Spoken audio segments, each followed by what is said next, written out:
요한계시록 15장은 16장에 나오는 대접의 심판에 대한 서론입니다. 그러니까 계시록 15장은 마지막 대접 심판을 소개하는 장이에요. 그리고 대접의 심판과 함께 하나님의 진노는 이제 끝이 납니다. 16장은 이 마지막 하나님의 진노의 심판에 대해서 이제 자세하게 설명해 주는데, 대접의 심판은 4:3으로 구성이 되어 있습니다. 인과 나팔의 심판은 4:2 간주 1의 패턴으로 전개되었다고 제가 말씀을 드렸습니다. 첫 번째, 이 네 인의 인과 나팔의 심판이 나오고요. 두 번째, 인과 나팔의 심판이 또 나옵니다. 그리고 간주가 나오는데 간주에는 두 개의 비전이 나오지요. 그리고 마지막에 일곱째 인의 심판, 일곱째 나팔의 심판이 나옵니다. 그런데 이 대접의 심판은 4:2 간주 1의 어떤 패턴을 따르는 것이 아니라 먼저 7가지의 비전이 나오고 그리고 4:3의 패턴을 따릅니다. 7가지의 비전은 요한계시록 12장부터 15장까지 제가 지난주까지 말씀을 드렸습니다. 이제 16장은 4:3의 패턴을 따르는데, 첫 번째 4개의 대접의 심판은 우주에 대한 심판입니다. 그리고 그것은 직접적으로 사람에게 영향을 끼치게 되는데, 반면에 5번째, 6번째, 7번째의 대접의 심판은 짐승의 나라와 아마겟돈, 그리고 큰 바벨론 성의 멸망에 대한 이야기입니다. 그러니까 첫 번째 4번의 대접 심판과 5번, 6번, 7번째의 대접의 심판은 상당히 다른 각도로 전개가 된다는 것을 우리는 알 수가 있습니다. 오늘 저는 이 4번의 심판을 통해서 심판에 대한 반응이라고 하는 제목으로 말씀을 전하려고 합니다. 이 첫째 선사가 대접을 땅에 쏟습니다. 여기서 땅이라는 것은 단순히 땅만 이야기하는 것이 아니라 땅에 사는 사람들도 포함이 되는 이야기예요. 다시 말해, 첫 대접의 심판은 뭐냐? 이 땅과 땅에 사는 사람들에게 지금 부어주는 심판이라는 것을 우리는 알 수 있는데, 여기서 땅에 사는 사람이라는 것은 예수님을 믿지 않는 사람, 불신자들, 그리고 우상을 경배하는 사람이라는 것을 우리는 알 수가 있습니다. 조금 후에 보면 왜 그런지를 설명해 줍니다. 첫 대접을 땅에 붓자 이제 사람들에게 아주 나쁜 종기가 생기기 시작합니다. 이 종기 하면 우리는 알 수 있지요. 피부에 나타나는 어떤 상처, 헌대 혹은 종양을 가리키는 얘기인데요, 이 피부 종양은 찢어질 듯이 아픈 종기를 얘기하는데, 때때로 이 전염병으로서 감염도 된다고 그래요. 이 피부 질병은 고열을 동반하기도 하고요, 고통이 없이는 걷거나 이제 누울 수가 없을 정도로 아픈 그런 종기를 얘기합니다. 요백에 난 피부 질환이 이 종기의 일종이지요. 요번 너무 가려워가지고 기왓장으로 자기의 가려운 부분을 긁었다, 이렇게 얘기하는데요, 여러분, 기왓장으로 몸을 긁게 되게 되면 피가 튀어나오고 살찜이 뚝뚝뚝 떨어져요. 피가 튀어나오고 살찜이 떨어지는데도 불구하고 긁어야 했던 이유가 뭐냐? 가려움증과 고통이에요. 이 고열로 인해서 나오는 열기 때문에 몸을 긁지 않으면 감당할 수 없는 그런 고통스러운 이 종양입니다. 이 고열과 고통이 동반되는 되면서 또 전염성이 있는 이 종기에 걸리게 되면 일반적으로 재앙의 수준으로 갈 수밖에 없지요. 여러분, 요즘 코로나19의 팬데믹으로 인해서 전 세계가 거의 몸살을 앓고 있지 않습니까? 나라마다 문을 다 걸어 잠그고 있어요. 여행 제한적이지요. 사람 간의 만남 제한적입니다. 그래서 4명 이상 밥을 못 먹고요, 그리고 백신을 안 맞게 되면은 그나마 못 들어가지요. 투고 사는 것밖에 안 된단 말이지요. 그런데 첫째 대접의 심판은 이 코로나 팬데믹보다도 10배, 100배가 더 강한 독성의 질병이라는 사실을 우리는 인식해야 합니다. 이 질병이 얼마나 독한지 성경에 이렇게 갑니다. 아주 나쁜 종기. 자, 다시 말해서 악한 종기 이렇게 표현되고 있어요. 이 악하다 하는 용어가 뭐냐면 악성 혹은 위험하고 해롭다 하는 의미가 있고요. 더 나아가서 이게 재앙, 재난, 재해라고 하는 의미까지도 들어가 있는 용어가 이 악성이라는 용어입니다. 그렇다면 결국은요, 이 악한 종기가 어떤 종기냐? 위험하고 해로운 종기라는 의미로서 재앙에 가까운 질병이에요. 이 재앙에 가까운 질병이 누구에게 주어지죠? 짐승의 표를 받은 사람들, 그리고 짐승의 우상에게 절하는 사람들에게 주어졌다, 이렇게 얘기합니다. 짐승과 짐승의 우상에게 절을 하고 짐승의 표를 받은 사람, 이 사람들은 누구겠습니까? 예수님을 믿지 아니하고 그리스도를 대적하는 불신자들을 지칭한다는 것을 우리는 알 수가 있습니다. 요한계시록 13장에 보면은 처음으로 짐승에 대한 언급이 나옵니다. 이 두 짐승이 나오는데, 첫째 짐승을 가리켜서 바다에서 나온 짐승 하면서 적그리스도를 지칭하고요, 두 번째 짐승은 이제 땅에서 나온 짐승 하면서 거짓 선지자를 얘기합니다. 물론 요한계시록 13장 이후부터 이 짐승하게 되면 적그리스도에 대한 언급으로만 나오지 둘째 짐승인 거짓 선지자에 대해서 언급하지 않습니다. 그래서 두 번째부터는 어떻게 하느냐, 짐승하면 일반적으로 적그리스도를 얘기하고요, 이제 두 번째 짐승은 언급 대신에 거짓 선지자라 하는 용어로 바뀌어서 사용이 됩니다. 짐승인 적그리스도와 그의 우상에게 절하지 아니하고 짐승의 표를 받지 않는 사람은 매매할 수가 없지요. 다시 말해서 무역을 못한다는 얘기죠. 상업 활동, 사업을 못해요. 구매 활동도 할 수 없습니다. 그러니까 먹고 사는 것도 힘들지요. 사업을 해야 뭐 재정적으로 든든해질 수 있는데 사업도 못합니다. 그러다 보니까 당연히 예수 그리스도를 부인하는 사람들은 짐승과 그의 우상에게 절하고 짐승의 표를 받을 수밖에 없어요. 내가 받고 싶어서 받는 게 아니에요. 자연히 환경이 이렇게 받게 만들어주는 겁니다. 우리 김민영 교사님이 오늘부터 우리 교회에 오셨는데 여러분, 김민영 전사님이 사모님 때문에 백신을 안 맞았어요. 그래서 제가 전화를 했습니다. 우리 교회 사역을 하려면은 백신을 맞아야 한다. 그래서 부랴부랴 지난주에 맞고요, 이제 1월달 중순경에 또 맞습니다. 이유가 뭐였죠? 맞아야만이 성도를 이렇게 식당 가서 교제할 수도 있고 뭐 하기 때문입니다. 그러니까 여러분, 제가 백신에 대해서 별로 좀 안 좋아하는 거 아시죠? 그런데 제가 3차까지 다 맞았어요. 딱 하나입니다. 예수님을 섬기고 교회 사역을 하기 위해서는 내가 성도들에게 피해를 안 줘야 되고 다른 사람에게 피해를 안 줘야 한다고 하는 이유가 있는 거예요. 저는 백신을 별로 안 좋아합니다. 뭐 감기 같다고 믿는 사람이에요. 그러나 사역을 하기 위해서는 할 수가 없이 맞은 거예요. 여러분, 여기서 짐승의 표, 이것은요 맞고 싶어서 맞는 게 아니고 먹고 살려고 하다 보면 맞을 수밖에 없는 거예요. 지금 세상이 그렇게 우리를 그렇게 몰아가고 있다는 하는 거예요. 바로 첫 번째 대접 심판이 그겁니다. 고통과 고열을 동반하면서 재앙과 같은 그것이 믿지 않는 사람들에게 지금 부어지는 거예요. 예수 그리스도를 부인하는 사람들에게 부어진다는 겁니다. 그런데 두 번째와 세 번째의 대접 심판은 비슷해요. 왜냐하면은 이에 피가와 관계됐기 때문에 그렇습니다. 두 번째 천사가 대접을 바다에 던지고요, 세 번째 천사는 대접을 이제 강과 샘물에 던지지요. 그러자 바닷물과 강 그리고 샘물이 피가 됩니다. 피로 인해서 모든 생물이 죽게 됩니다. 그러니까 바다에 있는 모든 생물이 죽게 되고요, 강과 샘물에 있는 모든 생물들, 다시 말해서 그것을 마시고 있는 모든 사람들이 지금 다 어떻게 합니까? 죽게 되는 거예요.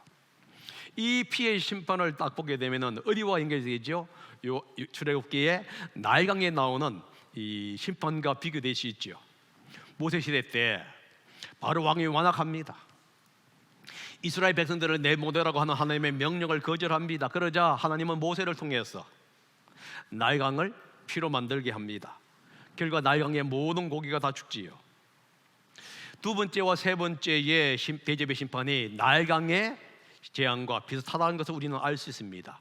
차이는 뭐냐 하면은 나일강의 심판은 부분적인 심판으로서 나일강의 고기만 죽었던 거예요. 반면에 이 본문은 바닷물에 사는 모든 생물이 죽고 강과 생물의 모든 생물이 죽는단 말입니다. 다시 말해서 대서양, 태평양 이 모든 생물이 다 죽어버리는 거예요. 한강, 낙동강, 옆에 있는 강까지 다 죽습니다. 금강도 다 죽어요. 그렇다고 한다면 출애굽기에 벌어진 사건보다도 더 심각하다는 것을 알 수 있습니다. 범위나 강도가 더 다르다는 거예요. 단순히 여러분 고기만 죽을까요? 그것을 먹는 생물만 죽을까요? 바다와 강을 이용해서 사는 사람들, 무역을 하는 사람들이 다 전체가 문제를 당한다는 것을 우리는 알 수가 있습니다. 바다가 피가 되고 강과 샘물이 피가 됩니다. 그러면 먹을 물이 없는 것은 당연한 이치겠지요. 농사 지을 수 없겠지요. 음식 만들어 먹을 수 없을 겁니다. 공장 가동이 중단되겠지요. 바다가 피가 되다 보니까 바다와 강물을 이용해서 생활 터전을 삼는 사람들 다 스탑입니다. 배 나가지를 않아요.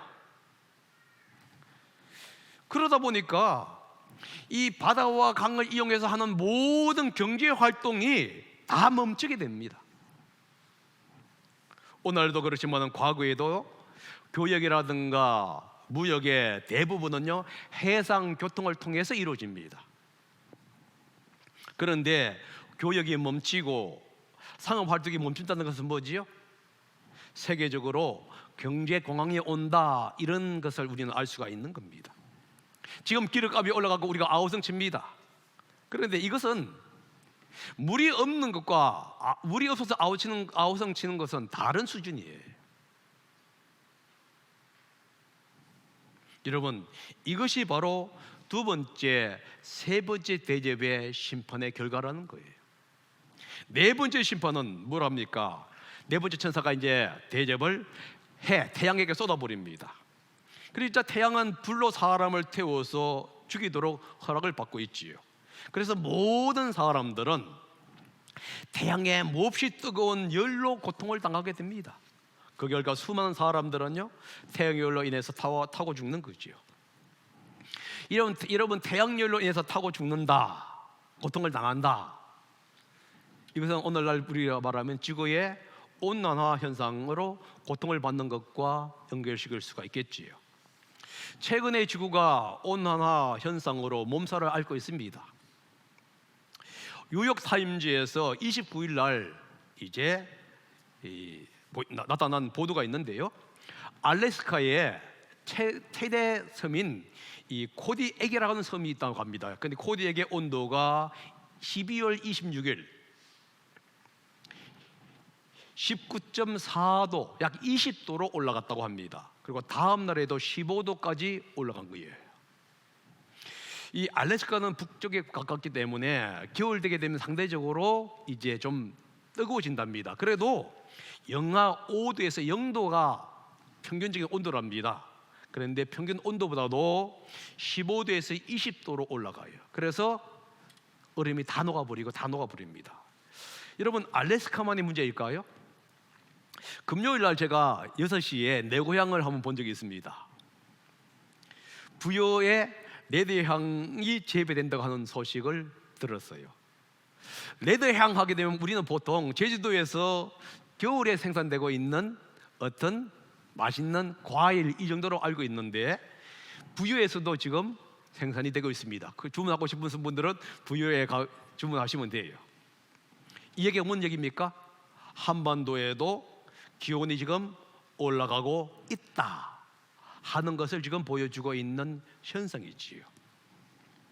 지구의 온난화의 원인은 인간에게 있는 거예요. 나무나 숲은 없애고 산업 발달에 따라가서 석유나 석탄과 같은 화석 연료를 사용함으로 인해서 이산화탄소를 만들어내기 때문입니다. 이산화탄소가 지구를 감싸고 마치 온실처럼 만들다 보니까 지구는 열을 밖으로 배출할 수가 없는 거예요. 그래서 생긴 현상이 뭐냐? 온난화 현상입니다. 그런데 여러분, 마지막 때는 이 인간에 의해서 온난화 현상도 생기지만은 이 가장 궁극적인 목적이 뭐냐면 하나님의 심판으로 인해서 나온다는 사실을 기억해야만 하는 거예요. 그 결과 사람도 불에 타서 생명을 잃게 되고요, 자연도 제 기능을 할 수 없게 된다 하는 겁니다. 요한계시록 7장 16절에 보면은 이렇게 얘기합니다. 하나님의 백성은 하나님께서 그들의 장막이 되어 주시기 때문에 해의 피해를 입지 않는다, 이렇게 얘기해요. 한번 읽어보겠습니다. 시작. 그들은 다시는 줄이지 않고 목마르지도 않고 해나 그 밖에 어떤 열도 그들 위에 괴롭게 내려 쬐지 않을 것입니다. 태양도, 태양의 열도 하나님의 백성을 괴롭히지 못한다. 그러나 하나님의 대적하는 사람들은 다르다는 거예요. 하나님을 믿는 사람들은 하나님이 보호가 되어 주시기 때문에 그 태양열로부터 보호해 주지만은, 믿지 않는 사람들은 이 태양열에 의해서 괴롭힘을 당할 뿐만 아니라 이걸 그리는 그 불빛, 이걸 그리는 그 불로 인해서 타서 죽게 되는 그런 안타까운 일이 벌어지는 거예요. 여러분, 본문의 의미가 대집이 태양에 부어져서 태양열이 높아진다는 이야기인지, 아니면 대집의 심판이 태양을 강타해서 태양에서 불꽃이, 다시 말해서 소행성이 튀어나와서 지구에 떨어짐으로 말미암아 지구에 어떤 열이 불이 붙고 해서 고통을 당한다는 얘기인지는 정확히 알 수는 없습니다. 분명한 것은 이 태양열로 인해서 믿지 않는 수많은 사람들이 고통을 당한다는 거예요. 심지어 많은 사람들은 온몸에 화상을 입게 될 뿐만 아니라 타서 죽게 되는 겁니다. 그 결과 자연도 극심한 피해를 입게 되는 거예요. 그런데 이 불의 심판은 요한계시록에만 나오는 얘기가 아니지요. 베드로후서 3장 10절에서 12절에 이미 예언을 해 놓았습니다. 한번 읽어보겠습니다. 시작. 그러나 주님의 날은 도둑같이 올 것입니다. 그날의 하늘은 요란한 소리를 내면서 사라지고 원수들은 불에 녹아버리고 땅과 그 안에 있는 모든 일은 드러날 것입니다. 이렇게 모든 것이 녹아버릴 터인데 여러분은 어떤 사람이 되어야 하겠습니까? 여러분은 거룩한 행실과 거룩한 삶 속에서 하나님의 날이 오기를 기다리고 그날을 앞당기도록 하여야 하지 않겠습니까? 그날의 하늘은 불타서 없어지고 원수들은 타서 녹아버릴 것입니다. 노아 때는 하나님은 불로 세상을 심판했지요. 그러나 마지막 때는 하나님은 불로, 그러니까 노아 때는 물로, 마지막 때는 불로 심판합니다. 이 불의 심판이 지금 네 번째 대접의 심판으로 이루어진다고 하는 것을 우리는 알 수가 있는 겁니다. 여러분, 이 첫 네 번의 심판은요, 대접의 심판은 부분적인 심판이 아니에요. 이 첫 네 번의 심판은 첫 네 번의 나팔 심판과 유사한 패턴으로 나갑니다. 그런데 첫 네 번의 나팔 심판은 부분적인 사건이었어요. 그러나 대접의 심판은 우주적인 심판입니다. 이것으로 인해서 전 세계는 하나님의 심판의 엄중함을 깨닫게 될 것이고요, 땅에 사는 사람들, 하나님을 거부하는 많은 네 번의 사람들은 이 재앙으로 직접적으로 고통을 당하게 됩니다. 그래서 이 대집의 심판의 강도는 인과 나팔의 심판의 강도와는 비교할 수 없을 정도로 강해진다는 거예요. 그리고 지금까지 인간이 경험했던 그 어떤 것과도 비교할 수 없는 그러한 재앙이 내려지게 됩니다. 그래서 성경 뭐라고 있습니까? 마지막 심판이다, 마지막 하나님의 진노다, 이렇게 말씀하고 있는 겁니다. 이 대집의 심판이 부어질 때에 두 가지의 다른 반응이 나와요. 하나는 천군 천사의 반응이고, 다른 하나는 이 대집의 심판의 대상자인 인간의 반응입니다. 먼저 천군 천사의 반응을 봅니다. 천군 천사들은 하나님의 심판은 당연하다, 하면서 심판의 주님을 찬양하고 있습니다. 요한이 물을 주관하는 천사의 소리를 듣지요. 5절과 6절입니다. 한번 읽어봅니다. 시작. 지금도 계시고 전에도 계시던 거룩하신 주님, 이렇게 심판하셨으니 주님은 의로우신 분이십니다. 그들은 성도들과 예언자들의 피를 흘리게 하였으므로 주님께서 그들에게 피를 주어 마시게 하셨습니다. 그들은 그렇게 되어야 마땅합니다. 지금 물을 주관하는 천사가 하나님을 찬양하고 있지요. 여러분, 물을 주관하는 천사 하니까 여러분들 생소한 느낌이 듭니다. 아니, 무슨 천사가 물을 주관하느냐. 그런데 묵시록에 보게 되면은 이런 표현이 자주 나옵니다. 천사가 자연 요소를 통제합니다. 요한계시록 7장 1절에 보게 되면은 바람을 통제하는 천사라고 하는 천사가 나와요. 14장 18절에서는 불을 다스리는 천사가 나옵니다. 오늘 본문은요, 물을 다스리는 천사. 그러니까 천사들이 이 자연을 통제하고 자연을 지금 다스리고 있다는 모습을 우리는 볼 수가 있는데요, 이 물을 다스리는 천사가 주님을 찬양하면서 주님께 뭐라고 부르고 있습니까? 지금도 계시고 전에도 계셨던 거룩하신 주님, 이렇게 부르요. 보통 하나님을 부를 때 하나님의 칭호는 뭐냐? 전에도 계시고 지금도 계시고 미래도 계시는 분, 이렇게 부르는데 오늘 본문에 보게 되면은 지금도 계시고 전에도 계셨던 분, 그리고 미래에 대한 언급은 없어요. 이 표현이 요한계시록 11장 17절에서도 사용이 됩니다. 11장 17절에 일곱 번째 천사가 이제 일곱 번째 나팔의 심판을 불 때에 24장로들이 주님을 경배하면서 주님이 어떠한 분인가를 설명할 때에 나온 얘기인데요, 지금도 계시고 전에도 계셨던 분, 이렇게 얘기해요. 여러분, 왜 하나님을 과거, 현재, 미래로 묘사하는 것이 일반적인 특징인데 과거, 현재의 주님으로는 묘사하면서 미래의 주님으로는 묘사하지 않느냐 하는 거예요. 이유는 일곱 번째 나팔 심판은 곧 일곱 대접의 심판을 의미하기 때문에 그렇습니다. 일곱 대접 심판은 하나님의 마지막 심판이기 때문이에요. 이 심판으로 하나님의 진노의 심판은 끝이 납니다. 그래서 하나님은 더 이상 미래의 하나님이 아니라 현재 공존하시는 하나님이라는 것을 얘기해 주고 있는 거예요. 다시 말해서 대집의 심판으로 말미암아 이미 미래가 대집의 심판과 함께 이루어졌다. 그래서 더 이상 인간에게는 미래라고 하는 것은 존재하지 않는다. 그래서 성경은 과거와 현재 하나님으로 묘사해 주고 있다는 겁니다. 이 심판의 주님은 거룩하시고 어려우신 분이에요. 다시 말해서 하나님의 성품은 거룩하고 어려우십니다. 그러므로 그 거룩하시고 어려우신 분이 심판하시는 그 모든 심판은 공의로운 심판일 수밖에 없는 거예요. 그래서 물을 다스리는 천사가 하나님을 찬양하면서 거룩하고 어려우신 분, 이렇게 얘기하고 있는 겁니다. 여러분, 그러면 왜 거룩하시고 어려우신 하나님의 심판이 불신자에게 행해질 때에 그것이 옳다고 얘기하고 있냐는 거예요. 이유는 뭐냐 하면은 불신자들이 성도들과 예언자들의 피를 흘리게 했기 때문에 그래요. 자, 여기 본 6절을 보십시오. 이렇게 나오지요. 그들은 성도들과 예언자들의 피를 흘리게 하였으므로 주님께서 그들에게 피를 주어 마시게 하셨습니다. 그들은 그렇게 되어야 마땅합니다 하였습니다. 여기서 보게 되면 성도하고 이제 선지자가 나옵니다. 성도는 뭐죠? 모든 믿는 성도를 얘기합니다. 반면에 예언자는요, 선지자는요, 믿는 사람들 중에서 특정 부류, 다시 말해서 하나님의 말씀을 선포하는 선지자를 얘기할 때 사용하지요. 결국은 이 믿지 않는 영혼들이 구약 시대부터 시작해서 초대교회 그리고 마지막 시대에 이르기까지 믿는 성도들을 끊임없이 핍박하고 박해 왔다는 거예요.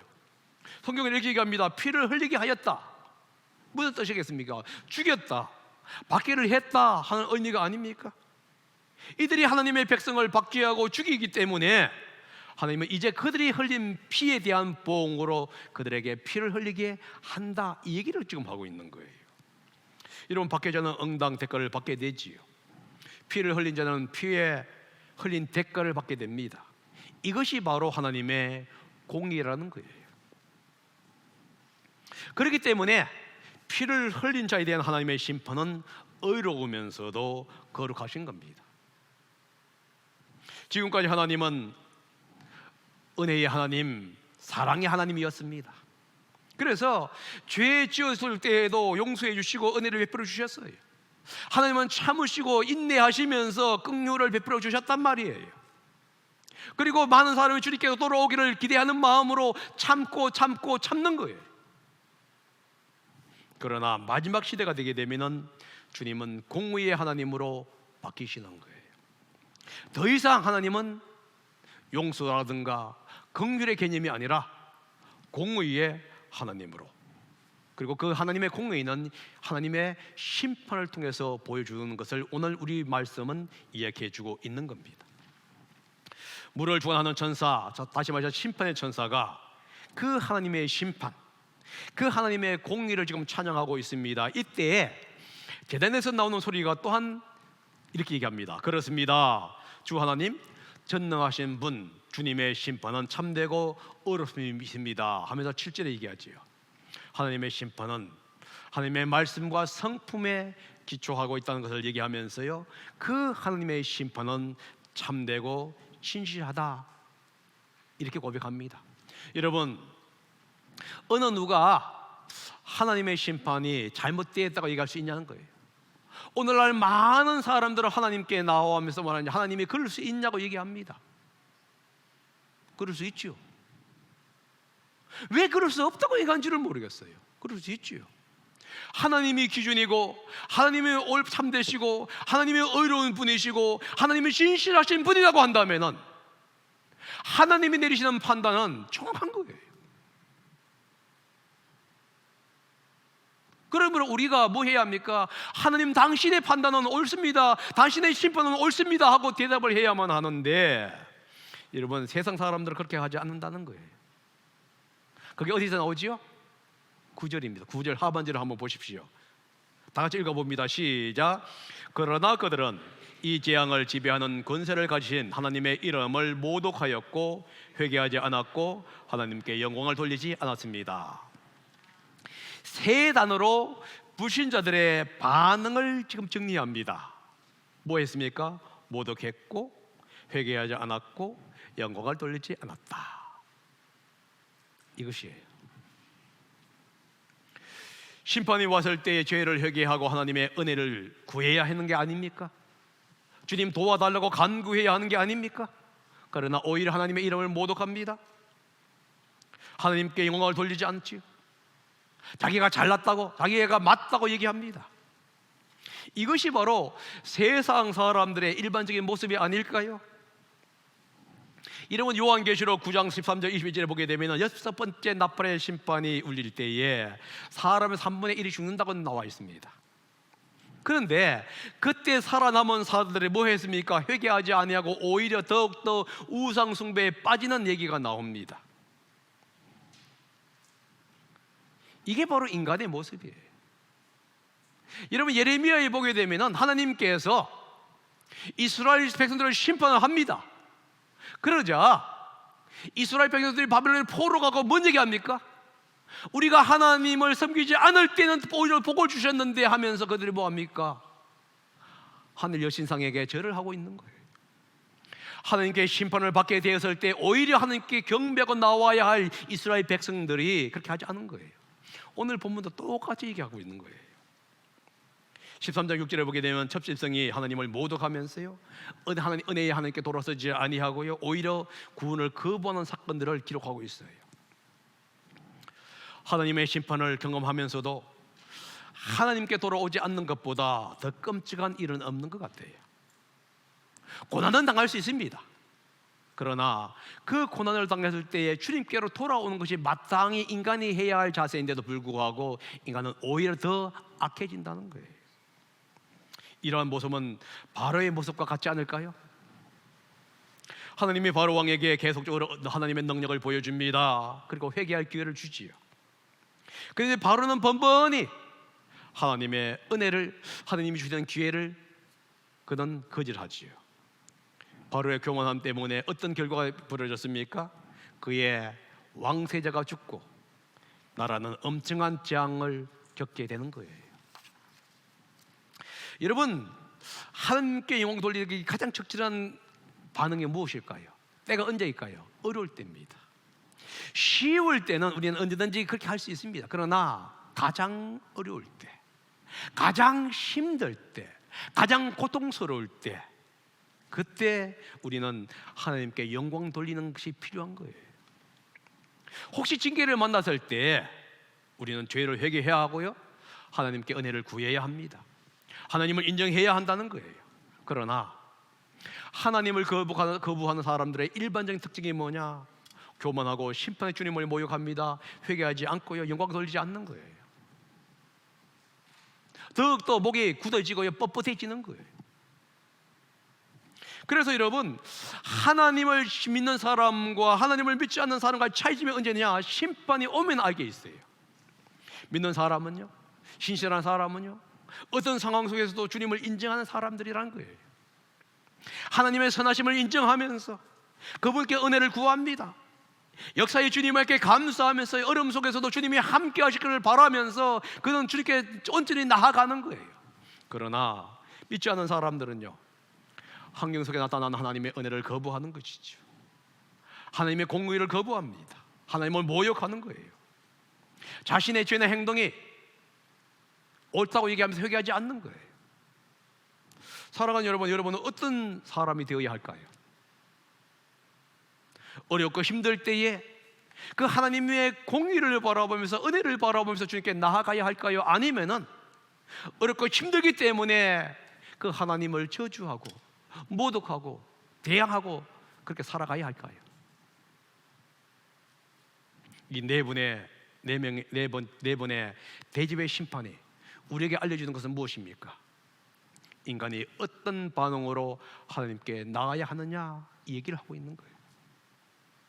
정말로 삶의 현장 속에서 어떤 작은 일이든지 간에 회개하고 주님께로 돌아가시는 제가 되고 성도님들이 되시기를 예수님의 이름으로 부탁드립니다. 기도하겠습니다.